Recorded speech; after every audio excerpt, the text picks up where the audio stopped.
केदारनाथ में ताजा आपदा आने के बाद मुख्यमंत्री पुष्कर सिंह धामी समेत तमाम सरकारी अमला रेस्क्यू ऑपरेशन में जुटा हुआ है। बड़े बड़े दावे किए जा रहे हैं, लेकिन क्या आपको पता है, अगर सरकार चाहती तो इस तरह की आपदा का अलर्ट उसे 3 दिन पहले भी मिल सकता था। इसके लिए सरकार को लगानी थी सिर्फ एक मशीन इसरो ने तैयार भी कर रखी है। मशीन को लगाने का फैसला भी हो चुका था, लेकिन पिछले 11 साल से केदारनाथ इस मशीन का इंतजार करता आ रहा है। साफ है, सरकार लोगों की सुरक्षा का दिखावा तो कर रही है, लेकिन असल में वो इसके लिए गंभीर नहीं है। आइए आपको विस्तार से बताते हैं प्राकृतिक आपदा को लेकर सरकार का नजरिया और उसकी गंभीर लापरवाही की अजीबोगरीब कहानी। पहले 2013 की त्रासदी और अब 2024 की आपदा। केदारनाथ धाम से बार बार तबाही का अलर्ट आ रहा है, लेकिन उत्तराखंड सरकार चेतने के बजाय गंभीर लापरवाही बरत रही है और हजारों भक्त आपदा का दंश झेल रहे हैं। आपदा जैसे संवेदनशील मुद्दे पर सरकार कितनी गंभीर है, ये शासन प्रशासन का रवैया बता रहा है। सरकार अगर 2013 की केदारनाथ आपदा से सबक लेती तो 2024 में भीषण तबाही न झेलनी पड़ती। सोचिए कैसा हो अगर कुदरत की किसी भी तबाही का अलर्ट 3 दिन पहले ही मिल जाए। ऐसी सूरत में जान माल के नुकसान को काफी हद तक कम किया जा सकता है। 3 दिन में लोगों की जानें बचाई जा सकती हैं और सरकार आपदा से निपटने के भरपूर इंतजाम भी कर सकती है। केदारनाथ आपदा से पहले ऐसा हो सकता था, लेकिन सरकार की लापरवाही की वजह से ऐसा नहीं हुआ। 2013 की आपदा के बाद वादे तो बड़े बड़े किए गए। धाम में अर्ली वार्निंग सिस्टम से लेकर डॉपलर रेडार तक लगाने की बात कही गई, लेकिन सारी योजनाएं कागजी रहीं। सारे दावे हवा हवाई। सरकार नहीं चेती, जिसका नतीजा 2024 की केदारनाथ आपदा के रूप में हम सबके सामने है।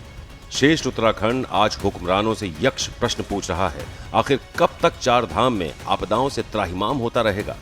कब तक सैलाब जिंदगियों को ऐसे ही लीलता रहेगा? कब तक पहाड़ों से पत्थर मौत बनकर बरसते रहेंगे और कब तक डिजास्टर मैनेजमेंट के नाम पर मजाक होता रहेगा?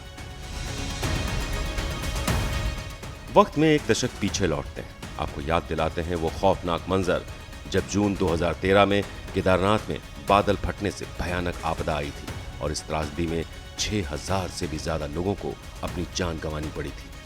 केदारनाथ आपदा के बाद सरकार ने आपदा प्रबंधन को लेकर बड़े बड़े दावे किए थे। केदारनाथ धाम में अर्ली वार्निंग सिस्टम स्थापित करने की घोषणा की गई थी, जिसके तहत केदारनाथ धाम में डॉपलर रेडार लगाया जाना था, जिससे पहाड़ों की हर हलचल पर नजर रखी जा सके, तबाही का अलर्ट पहले ही मिल जाए और वक्त रहते धाम को खाली करा लिया जाए और हजारों लोगों की जान बचाई जा सके।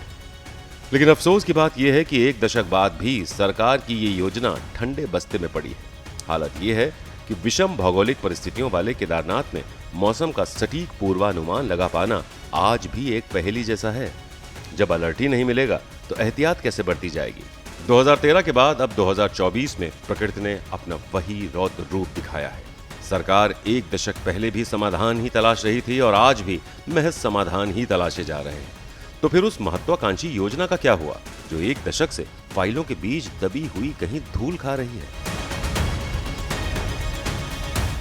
अर्ली वार्निंग सिस्टम के बारे में बात करें तो उससे पहले केदारनाथ जैसे अति संवेदनशील स्थान की भौगोलिक परिस्थितियों को जान लेना भी बेहद जरूरी है। केदारनाथ धाम रुद्रप्रयाग जिले में समुद्र तल से 11,750 फीट की ऊंचाई पर स्थित है। ये 3 तरफ से पहाड़ियों से घिरा संकरा घाटी क्षेत्र है। मेरु सुमेरु पर्वत की तलहटी पर स्थित केदारनाथ मंदिर के दोनों तरफ मंदाकिनी और सरस्वती नदी बहती हैं। बीच में एक टापू है जो हिमस्खलन जोन है, यानी इस क्षेत्र में कभी भी एवलांच आ सकता है। केदारनाथ से 4 किलोमीटर पीछे चोराबाड़ी और कंपेनियन ग्लेशियर्स हैं, जिनकी वजह से केदारनाथ में पल पल मौसम का रुख बदलता रहता है। केदारनाथ में कब मूसलाधार बारिश आ जाए कहना मुश्किल है। जून 2013 की त्रासदी की वजह भी मूसलाधार बारिश ही बनी थी, जब भारी बारिश के बाद बादल फट गया था और सैलाब में सब कुछ समा गया था। चलिए अब आपको डॉपलर रेडार और उसके काम करने के तरीके के बारे में बताते हैं। क्या है डॉपलर रेडार? डॉपलर एक ऐसा रेडार सिस्टम है जो किसी वस्तु के स्थान, गति और दूरी को निर्धारित करने के लिए डॉपलर इफेक्ट का उपयोग करता है।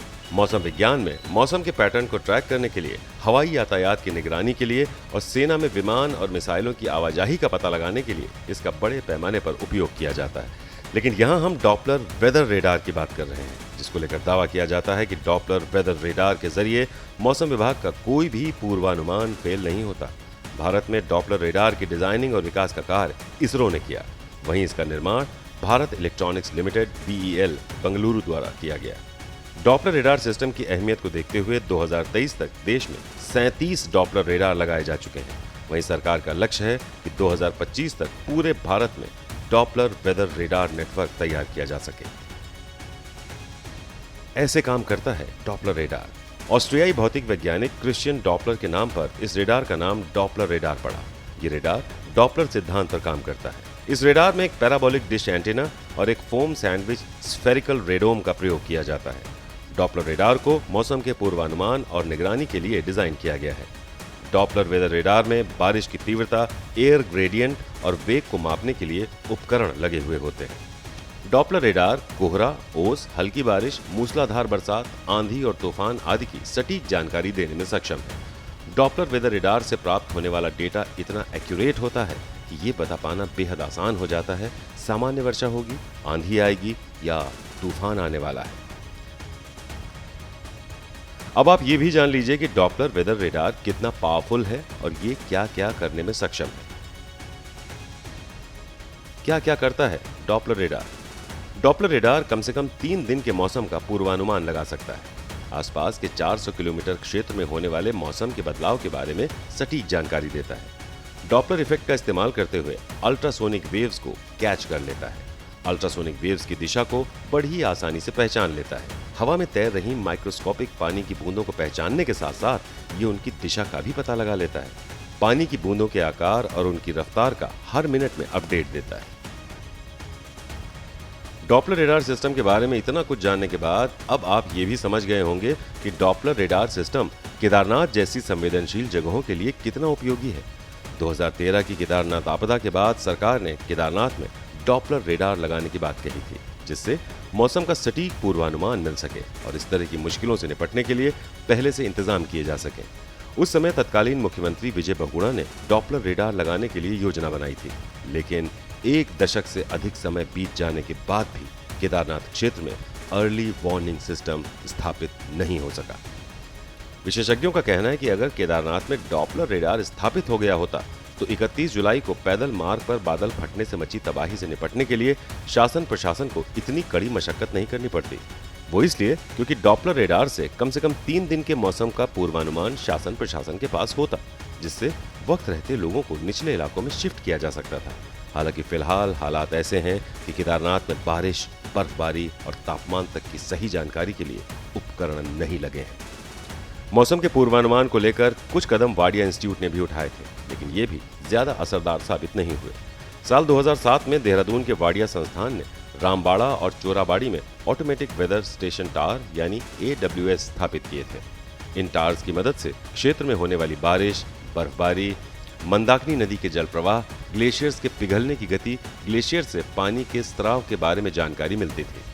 इन आंकड़ों के आधार पर वाडिया इंस्टीट्यूट द्वारा इस क्षेत्र के मौसम में होने वाले परिवर्तन का अध्ययन भी किया जाता था।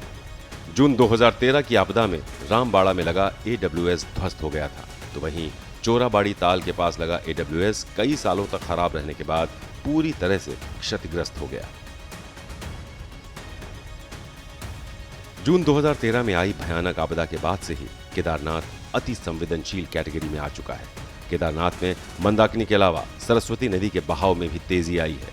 वहीं केदारनाथ क्षेत्र में मौसम का उतार चढ़ाव पहेली बना हुआ है, जो आपदा में बड़े स्तर पर नुकसान की वजह बन रहा है। ऐसे में सरकार को जरूरत है कि जल्द से जल्द केदारनाथ धाम में डॉपलर रेडार सिस्टम स्थापित किया जाए, जिससे मौसम का सटीक पूर्वानुमान लगाकर एहतियात बरती जा सके और वक्त रहते लोगों की जिंदगी बचाई जा सके। श्रेष्ठ उत्तराखंड पर खबरों से जुड़े रहने के लिए चैनल को सब्सक्राइब और लाइक करें, बेल आइकन दबाएं और देखते रहें श्रेष्ठ उत्तराखंड।